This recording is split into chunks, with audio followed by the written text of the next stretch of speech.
Sir एक अच्छा music रखिएगा। जितने भी मेरे भाई लोग हैं आप लोगों की तरफ से डांस कर ही रहे हैं।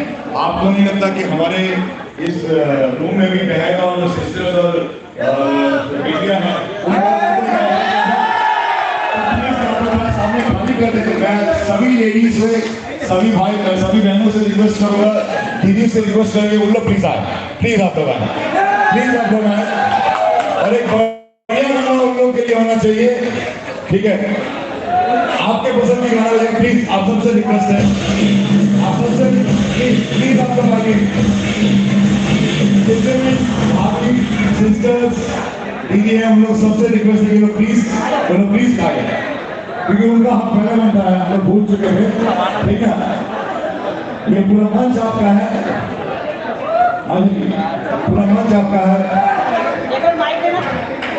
जितने भी लेडीज हैं सबसे रिक्वेस्ट है, मेरा हम्बल रिक्वेस्ट है, एक भाई का रिक्वेस्ट मानिए और आप बनाइए सही। आप लोग बैठ जाओ, आप लोग भी डांस करो मेरा स्टेज छोड़कर, आप लोग भी डांस करो मेरा स्टेज छोड़कर, ठीक है? एक जबरदस्त